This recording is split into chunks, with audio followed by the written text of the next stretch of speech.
Hello guys, ये video का part 2 है। अगर अभी तक आपने वीडियो का पार्ट 1 नहीं देखा है तो पहले प्लीज़ जा करके वहाँ पर देख लीजिए और मेरे चैनल को सब्सक्राइब भी कर दीजिए।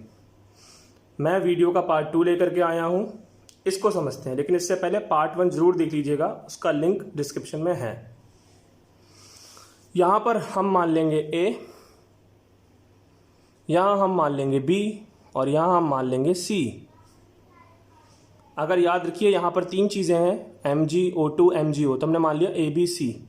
अगर 4 चीज़ें होती तो हम ABCD मान लेते। ठीक है, अब देखिए क्या करना है हमें अपने मन से हमें A को मानना है 1, तो हमने A को मान लिया 1।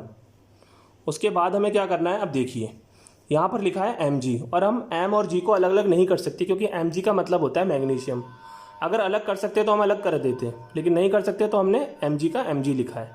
ओके, तो देखिए हम क्या करेंगे, हम यहाँ पे Mg लिखेंगे। अब आप देखिए यहाँ पर Mg कितने हैं हमारे साथ में, Mg के साथ कितने आयन हैं या कितने एटम हैं, कुछ भी नहीं है, तो हम यहाँ 1 मान लेंगे। तो 1 को हम A से अगर मल्टीप्लाई करेंगे तो हमारा A ही आएगा, तो हम यहाँ लिख देंगे A। ओके, उसके बाद हम लगाएंगे प्लस। अब यहाँ पर क्या हमारे पास में Mg है? नहीं है Mg, तो फिर हमें इस प्लस की ज़रूरत नहीं है। यहाँ पर एरो है, एरो का मतलब आपको मैंने वीडियो के फर्स्ट पार्ट में बताया था, इक्वल टू होता है। अब यहाँ पर जो Mg है वो लिखा हुआ है, ये रहा। Mg के साथ कितना हमारा आयन है या कितने एटम है नहीं पता, तो हम 1 मान लेंगे। तो 1 का C से करेंगे तो C ही आएगा, तो हमारा Mg हो गया ख़त्म। अब हम बात करेंगे O की, तो हमने यहाँ पे लिख दिया O माने ऑक्सीजन। सबसे पहले हम यहाँ देखते हैं क्या यहाँ पर O है, नहीं है। यहाँ पर O है और उसके साथ कितने आयन या एटम है, आप बोलोगे 2, तो 2 का B से करेंगे तो आएगा 2B। अब एरो है, एरो माने इक्वल। यहाँ पर O के साथ कितना है 1, 1 का C से करेंगे तो C आएगा। तो ये हमारा आ चुका है। तो हमने इस तरफ के दोनों सॉल्व कर लिए, हमें एरो के इस तरफ के सॉल्व करने की ज़रूरत नहीं होती है, हमें केवल इधर साइड के ही सॉल्व करने होते हैं। ओके, अब आप देखिए यहाँ पर A को आपने ऑलरेडी 1 माना हुआ है, तो आप यहाँ पर लिख देंगे A बराबर A की जगह 1, तो आपका C भी कितना आ गया, आपका C की वैल्यू भी 1 आ गई। ओके, तो आप इसे काट दीजिए। अब जो आपकी C की वैल्यू 1 आई है, आप उसे यहाँ पर डाल दीजिए C की जगह पर। तो जो आपकी B की वैल्यू है वो कितनी आ जाएगी, 1/2, तो B आ गया आपका 1/2। यानी A की वैल्यू 1 आ गई, B की वैल्यू 1/2 और C की वैल्यू 1 आ गई। क्योंकि इसमें एक नंबर अपॉन में है, इसलिए हमें एलसीएम लेना पड़ेगा। अगर ये नंबर अपॉन में नहीं होता तो हम एलसीएम नहीं लेते, तो हम एलसीएम लेंगे। तो पहले A की जगह लिखेंगे 1 प्लस में, B की जगह लिखेंगे 1/2 प्लस में, C की जगह लिखेंगे हम 1, नीचे 1 मान लेंगे। एलसीएम लेना उम्मीद करता हूँ आपको आता होगा, आप 10th में आ गए, तो एलसीएम आएगा 2, यहाँ पर आएगा 2, क्योंकि 1 के टेबल में 2 बार में आता है, 2 1 जा 2, प्लस में 2 के टेबल में 2 1 बार में आता है, 1 1 जा 1, प्लस में यहाँ पर भी आपका 2 आ जाएगा। तो A की जगह आपका 2 आ गया, B की जगह आपका 1 आ गया और C की जगह आपका 2 आ गया। ध्यान रखिएगा जो आप एलसीएम लेते हैं इससे आपको कोई मतलब नहीं होता।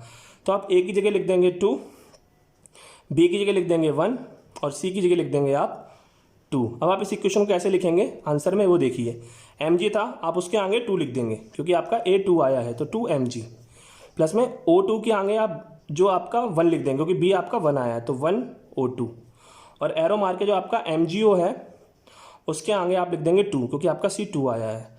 अब ध्यान रखिएगा 1 की वैल्यू होती नहीं है, इसलिए हम इसको यहाँ से हटा देंगे। तो ये हमारा एग्जैक्ट आंसर हो गया। अब हम आगे चलते हैं थोड़ा सा, अगला क्वेश्चन देखते हैं। यहाँ पे लिखा है Cu, हम लिख देंगे A B C और D। हमने यहाँ पर ABCD लिख दिया है, वहाँ पर हमने ABC लिखा था ऊपर, क्योंकि वहाँ पे 3 ही थे, यहाँ पे 4 हमने 4 लिख दिया। अगर 5 होंगे तो हम E तक भी लिख देंगे। अब देखिए क्या करना है, सबसे पहले हम वही A को अपने मन से हम 1 मान लेंगे।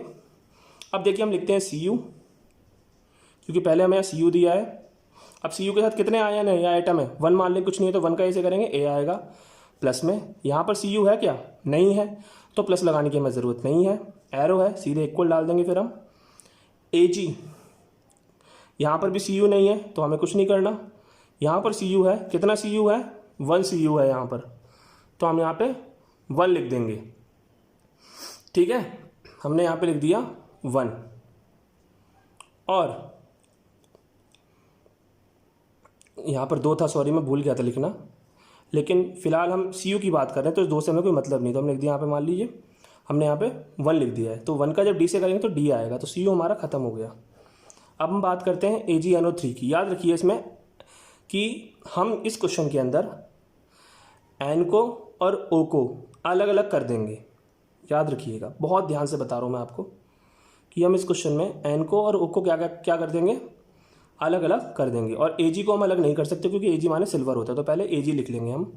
यहाँ पर Ag है, नहीं है, यहाँ पर Ag है, लेकिन कितना Ag है, आप बोल देंगे कि यहाँ पर 1 Ag है, तो 1 का जब B से करेंगे तो हमारा B आएगा। एरो की जगह हम इक्वल लगा देंगे। यहाँ पर Ag कितना है, 1 का करेंगे तो C आएगा, यहाँ पर Ag है नहीं। अब हम बात करेंगे N की, क्योंकि मैं N और O को अलग अलग कर सकता हूँ। ध्यान रखिएगा, अगर हम इनका फॉर्मूला बनाते हैं, जब भी हम फॉर्मूला बनाते हैं तो वहाँ पर हम NO3 को अलग अलग नहीं कर सकते, लेकिन जब हम बैलेंस करते हैं केमिकल इक्वेशन को तो वहाँ पर हम N और O को अलग अलग कर सकते हैं।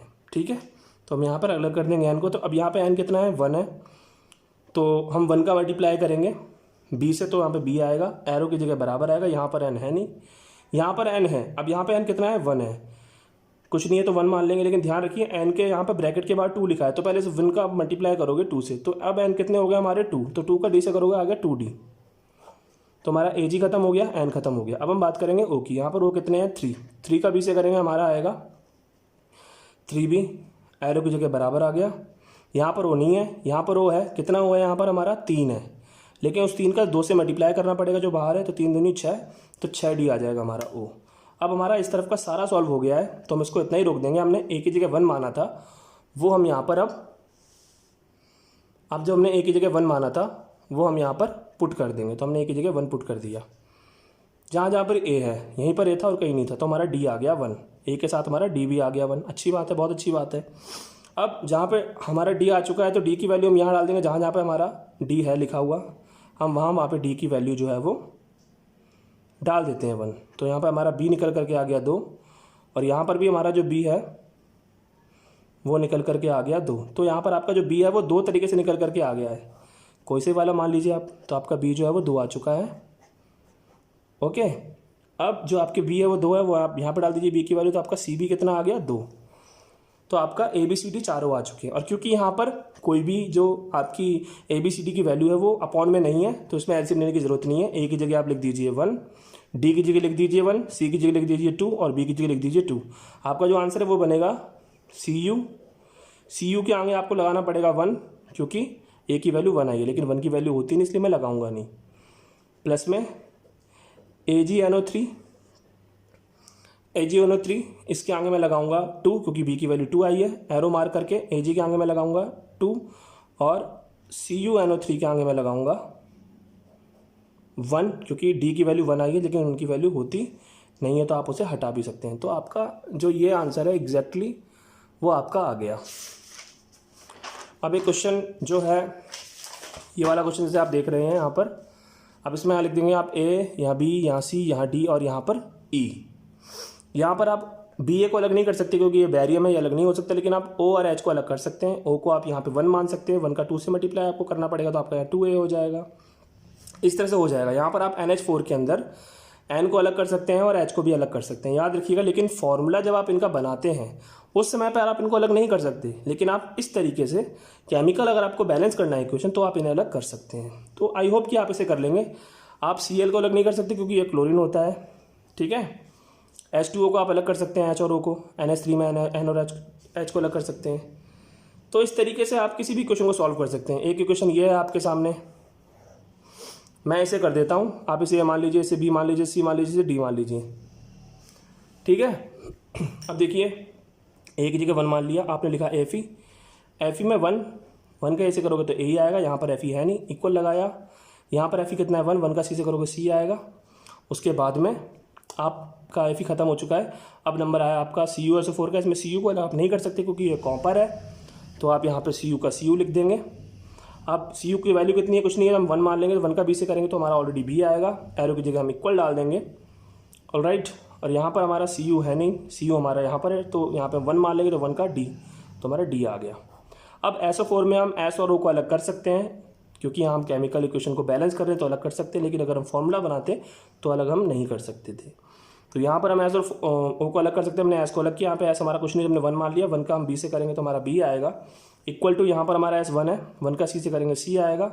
लास्ट में हमारा बचता है यहाँ पर है ओ यहाँ पर हमारा 4 है, 4b इक्वल टू यहाँ पर भी हमारा 4c हो गया। ऑल राइट, तो वैसे में यहाँ 4 से 4 कट गया तो हमारा b बराबर c यहाँ पर हो गया। हमने a की जगह वैल्यू डाल दी है 1, a को 1 डाला हमने, c की वैल्यू भी हमारी कितनी आ गई 1, तो c की वैल्यू हमारी 1 आ चुकी है। तो जहाँ पर c है वहाँ पर हम वैल्यू डाल देंगे अब 1, जहाँ पर भी हमारा c है तो वहाँ पे वैल्यू डाल देंगे हम। तो हमारी b की वैल्यू भी 1 आ गई है, तो b की वैल्यू 1, और जहाँ पे b की जगह हम डाल देंगे 1 तो हमारी d की वैल्यू भी कितनी आ जाएगी, 1 आ जाएगी।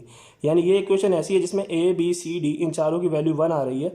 इसका मतलब है ये इक्वेशन जो है वो ऑलरेडी बैलेंस थी, हमें इसे बैलेंस करने की ज़रूरत नहीं थी, ये पहले से ही बैलेंस थी क्योंकि इसमें चारों की वैल्यू सेम आ रही है। तो अगर चारों की वैल्यू सेम आए 1 1 1 1 या 2 2 2 2 या 3 3 3 3 कुछ भी आए लेकिन सेम आए तो हम उसे पहले से ही बैलेंस मानते हैं, और जैसी की जैसी इक्वेशन है वैसी की वैसी हम उसका आंसर लिख देते हैं। और 5 वाला जो केस है ऊपर वो आप आराम से कर लेंगे, ई तक जाएगा, कोई दिक्कत वाली बात नहीं, आप इसे कर ही लेंगे। ऑल राइट, पार्ट 1 जरूर देख लीजिएगा। बाय।